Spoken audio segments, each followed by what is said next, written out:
They were promised safety and work, but instead, thousands of women were torn from their homes through lies and kidnappings. Forced to serve the very soldiers who destroyed their lives, they entered a nightmare with no escape, and the hidden truth of what these comfort women endured remains one of history's darkest untold crimes.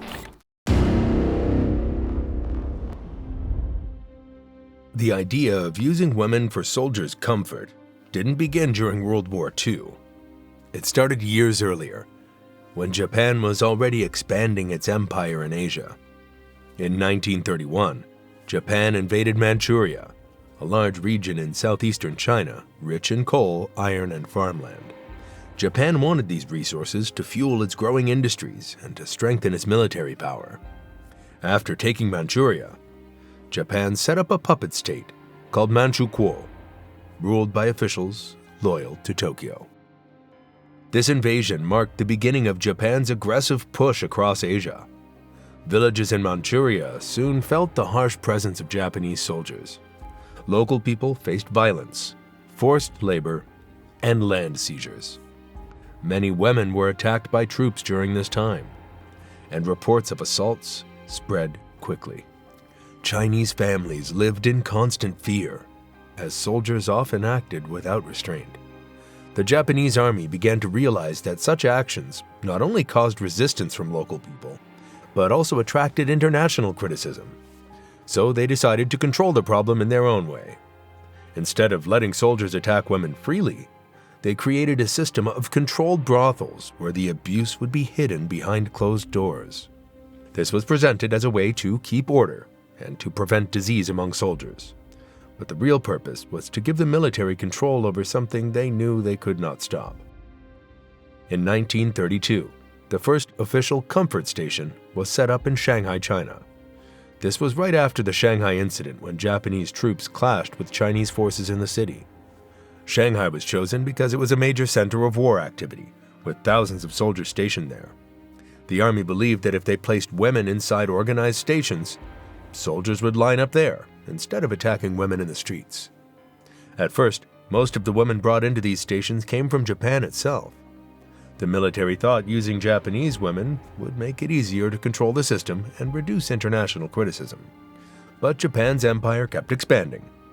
By the mid-1930s, the war in China was spreading, and Japanese forces moved into more and more territory. The number of soldiers grew, and so did the demand for women. Soon the army realized it could not rely only on Japanese women. They began to look elsewhere, targeting women from the lands they occupied. When the Second Sino-Japanese War began in 1937, the system of comfort stations grew quickly. Japan's army moved deeper into China, taking city after city. The battles were not just between soldiers. Ordinary people were caught in the middle. Towns were bombed, villages burned, and millions were forced to flee their homes. The worst came in December 1937, when Japanese troops captured Nanjing, the capital of China at the time. What followed became known as the Nanjing Massacre. For about 6 weeks, the city was turned into a place of terror. Soldiers went door to door, dragging people out. Entire families were executed. Homes, shops, and temples were looted and set on fire. Historians estimate that at least 200,000 people were killed, though some believe the number could be even higher. Tens of thousands of women, from teenagers to elderly grandmothers, were brutally assaulted. Many were killed afterward to silence them. Rivers near the city were filled with bodies. The cruelty shocked even foreign witnesses, such as Western missionaries and businessmen who were still in the city. They wrote reports, took photographs, and tried to protect civilians in what became known as the Nanjing Safety Zone. But they could only save a small number compared to the vast suffering around them. For the Japanese military, this massacre showed them that their soldiers could not be stopped from attacking women, but they wanted to hide the crimes and keep control. The government and high-ranking officers again decided to expand the system of comfort stations. They thought it would make their soldiers more disciplined, reduce the chance of disease, and lower the risk of scandals that could damage Japan's image abroad. By 1938, comfort stations were being built everywhere the army went. It was no longer only Japanese women trapped inside them. Women from Korea were taken in large numbers. Similarly, women from Taiwan, which Japan had controlled since 1895, were also taken in. And as the war spread south into Southeast Asia, women from the Philippines, Indonesia, and Burma were also dragged into the system. The comfort system expanded just like the war did. Every time Japanese soldiers occupied a new city or a new base, comfort stations were set up nearby. What had started as a small system in Shanghai had now become a vast network, stretching across almost every battlefield where Japanese troops were stationed. For the women caught in it, this meant that the war was not only fought with guns and bombs, it was fought on their bodies too. The ways women were taken into the system were not all the same. Some were kidnapped outright. Soldiers or police would come into a village, take the girls they wanted, and leave. Others were tricked with lies. Recruiters spread promises of well-paying jobs in factories, restaurants, or as nurses helping the army. For poor families, these offers sounded like a chance for their daughters to have a better life. Parents who were struggling to survive sometimes agreed, not realizing they were sending their daughters into slavery. In Korea, which had been under Japanese colonial rule since 1910, the problem grew especially large. Japan treated Korea as a colony to be controlled and exploited. Korean language and culture were suppressed. Schools were forced to teach Japanese, and many young men were taken as laborers for Japan's factories and mines. Families already lived under strict surveillance, with police and officials monitoring daily life. Because of this tight control, it was easier for the Japanese military to target Korean girls and women. Young girls vanished from villages without warning. Some were taken from their homes at night. Others disappeared on the way to school. By the early 1940s, Korea had become the main source of women for the comfort system. Historians believe that more than half of all comfort women came from Korea alone. This was possible because the Japanese government already controlled the police, schools, and local officials there, making it easy to target young girls. The deception often became open violence. Military police, with the help of local collaborators, carried out raids. They stormed into houses, schools, and even markets, grabbing girls as young as 12 or 13. Families who tried to resist were threatened or beaten. Once a girl was taken, her family almost never saw her again. Women were also transported across long distances. Some were sent hundreds or even thousands of miles away from their homes, moved by trains or ships to places they had never heard of. This made it nearly impossible for them to escape or return. Once inside the comfort system, there was no way out. They were trapped in a cycle of violence, hidden from the world, and forced to endure horrors they could never have imagined. The stations were usually small, hidden buildings set up close to army bases so soldiers could visit easily. Inside, the women were locked in cramped rooms with barely enough space to move. Each woman had her own small cubicle, often with only a bed or mat. Soldiers lined up outside, waiting for their turn. For many women, it meant facing dozens of men in a single day, sometimes over 20 or 30, until their bodies gave out. There was no choice. Refusing a soldier meant severe punishment. Beatings with sticks, whips, or fists were common. Some women were tortured as examples to scare others into obedience. In the worst cases, refusal led to execution. Fear hung in every corner of these stations. The daily living conditions were harsh. Food was poor and often not enough. Women were given only rice, watery soup, or scraps left over from the soldiers. They were malnourished and weak, but still forced to keep working. Hygiene was almost non-existent. There was little clean water, and women had no privacy. Many contracted venereal diseases from the constant abuse. The Japanese army did provide treatments, but they were crude and painful. In some cases, women were injected with mercury or other chemicals that poisoned their bodies. This so-called medicine did not heal them. It only caused more suffering. Pregnancy was another horror. Many women became pregnant, but carrying a child was not allowed. Those who did were forced to undergo abortions, often performed without proper medical care. These operations left many women sterile for the rest of their lives.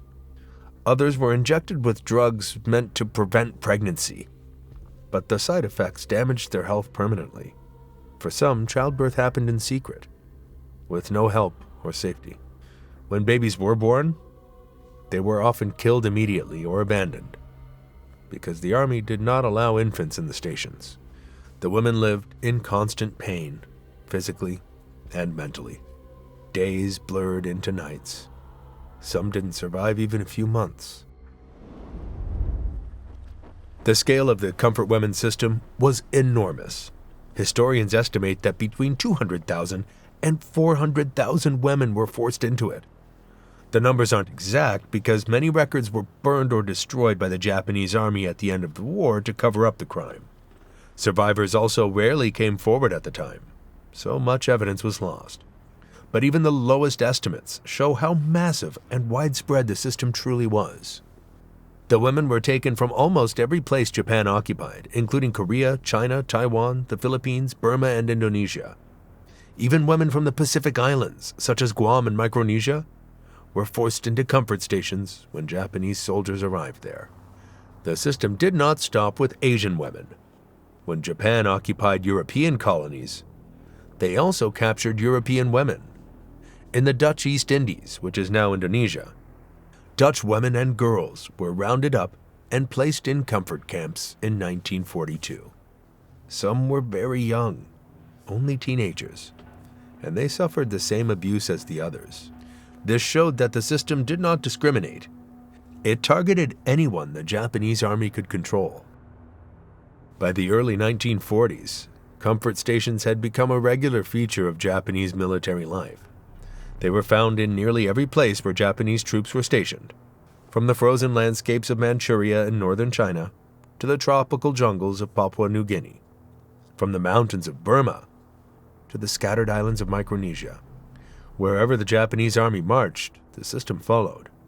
It grew alongside the empire's expansion, spreading its cruelty across half the world.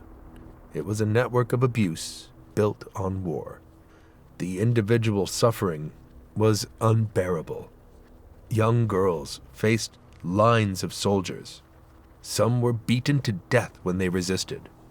Others tried to escape and were shot on the spot. Many women committed suicide, unable to take the endless abuse. Those who survived carried lifelong scars. Bodies were broken, and minds never healed.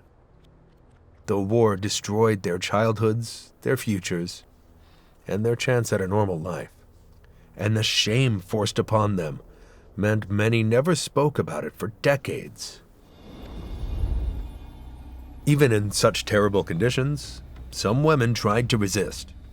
They looked for any chance to escape, even though the risk was death.